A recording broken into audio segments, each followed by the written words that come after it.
Good afternoon, Round Rock ISD students and families. Thank you for tuning in as we learn about life after high school in Straight Shots and Side Adventures, a podcast on the many different ways people land in a career they love. Straight Shots and Side Adventures is produced by the Future Readiness Department and Round Rock ISD to support your personal journey wherever you may be in life. I'm Rebecca Van Ryan, Coordinator for Student Support and Mentoring, and today joining me is Abigail Layton, an electrician with Rosedin Electric. Abigail, thank you so much for joining me today and taking some time to help the students of Round Rock ISD learn a little bit more to help them on their own journeys. So you're a first-year electrician apprentice with Rosedin Electric. So tell us a little bit about what that means. What does a typical day look like for you? What are some of the things that you really love about your career and current job? Absolutely. A typical day for me, it's a pretty busy day. I really appreciate the hours. I wake up very early. I'm a morning person, so that works out for me. I get up at 4:30 a.m. I make breakfast, I pack a lunch, and then I drive across town to get to my work site. And I do so many things in a day. I could be pulling wire for light fixtures. I could be drilling holes in concrete so that I can hang all sorts of stuff from the ceiling. I could be bending metal conduit, so much stuff, tons of stuff. As an apprentice, I learn a lot. Sometimes I'm just observing, and I go to school once a week just to kind of like study some of the things that I will use as a journeyman electrician. So you mentioned being a journeyman electrician and an apprentice. Can you tell us a little bit more about the difference between those? It's actually really, really cool. Something that I love about trades is, and this is a this goes back a long time, having apprenticeships and these mentorships, where you are studying under an experienced, a journeyman. That's somebody that has put in a lot of time to learn this trade. An apprenticeship through Local 520 in Austin, Texas, is a 5-year journey. So by the time you are finished, you're a licensed journeyman electrician. You can legally do electric work on residencies and commercial buildings, and you are responsible for teaching your apprentice. So somebody that used to be you, you're responsible for teaching them how to do the job and how to do it safely and properly. So it's really exciting to think about you, in 5 years being able to turn that around and teach someone else. So you love kind of the different variety of the fact that your job's different every day, right? Like you sounds like it's a very physical job.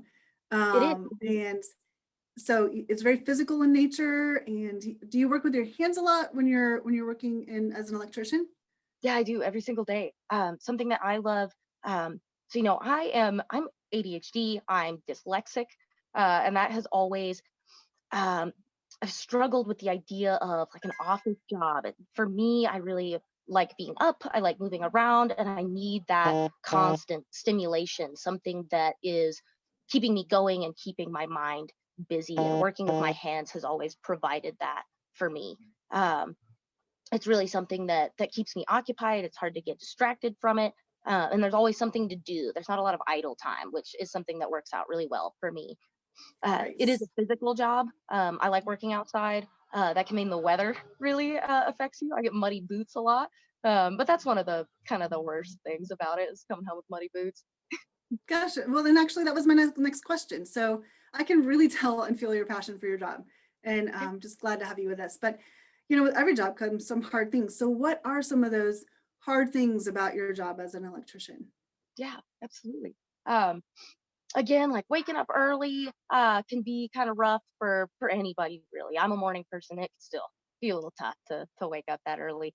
Um, the physical aspect of the job, I'm a woman in a male dominated industry, and man, we've got some heavy stuff. We got some really heavy stuff, and there are definitely times where I've had to be quite creative in figuring out how I'm going to pick up something that my coworker, who is twice my size, just picked up with one hand, and I'm over here trying to like, oh my gosh. But it's pretty easily overcome as long as you kind of take the time to really look at it and think about it, and how am I going to make this easier for me, and not just try to do it the way somebody who's completely different is doing it. That's And Yeah, perfect Yeah. response there. Yeah.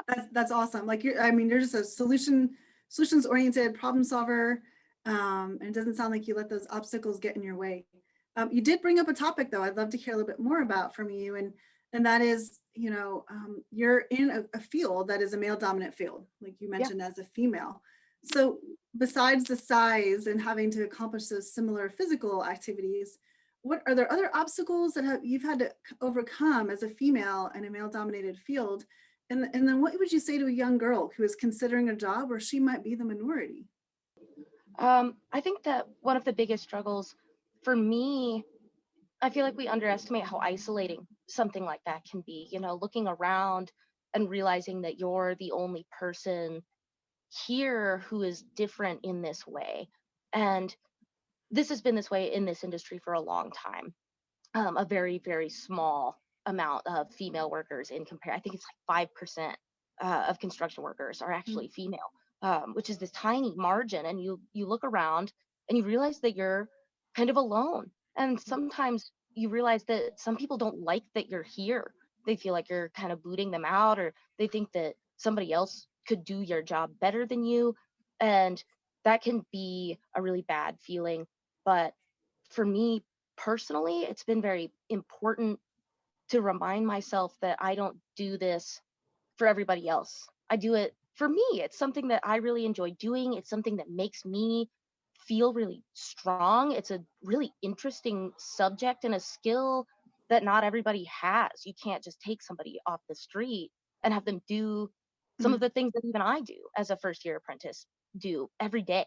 And that is really important to me. Just I always thought that maybe I'd have to be really tough and really strong and present a certain way to do this job.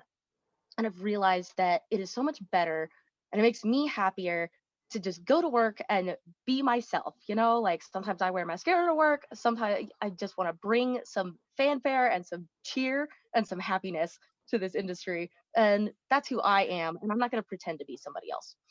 that's great. Thank you so much for that. And I hope that some of our young ladies out there who are considering a job in a trade or even in any profession where women might be the minority, that they find encouragement in those words, because that was fantastic. Um, so what drew you to this career? Like, what interested you in being an electrician? For me personally, I actually took a tour of the school that I currently attend Hmm. through the union. Um, and I thought I was going to be a plumber for a long time and thought I was going to be a plumber. And then I saw their school and it was so cool. It just like really blew my mind. And I thought about it for a minute. I was like thinking about the fact that we have electricity is amazing in the first place. And I have learned in my very short time being here that it takes so much work just to get one outlet in a wall. Mm, And it's something that takes a lot of ingenuity. It's something that takes a lot of guts to do. And I thought that it was just the most interesting of all the trades that I looked at. And I felt like I would be proud to say that I was an electrician. That was that's something that drew me to this trade. that's great. Thank you. Um, so is this where you thought you'd be when you were in middle school? Like when you think back to your middle school self or your high school self, is this where you thought you would end up, or like is your career journey more of that straight shot or a side adventure? It has been a side adventure. In middle school, I never would have thought that I would have been an electrician. I don't think I even really knew what I was going to be, but I knew I wanted to do something where I could be creative and I knew I wanted to do something where I could, you know, move around and not be stuck in one place and solve puzzles and do something engaging. Um, and that has absolutely led me to skilled trades in every way. I worked in food service for 11 years, and it never really fulfilled me in that way. I was a jeweler, professional jeweler for a little while. And a lot of those skills transferred over. Bending metal conduit is kind of like making earrings, but a lot bigger. Uh, and I just kind of found myself in this position where I was like, this job pays incredibly well. It's got good health benefits. I can take care of my family. I can take care of my pets, and I can take care of myself and Mm. do this job and feel happy and proud to do it every day. Any words of advice that you have for our students that might help them on their own journeys?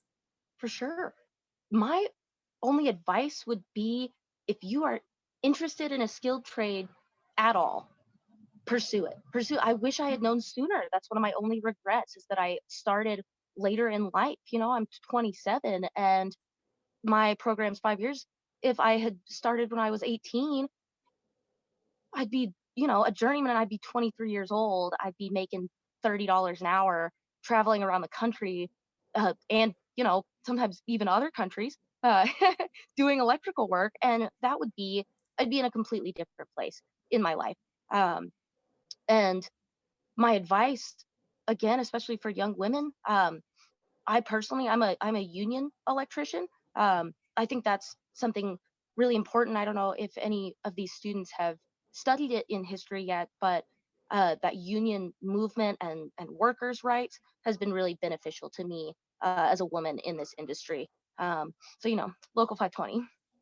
Thank you so much for sharing that. We have absolutely enjoyed having you today, and just are so thankful for your time and your support of the students in Round Rock ISD. Students, I hope that you found some insight that will help you on your educational and career journey. And just remember, there's more than one way to get there. Straight shots or side adventures, just keep your eye on the goal and keep moving forward. Have a great week.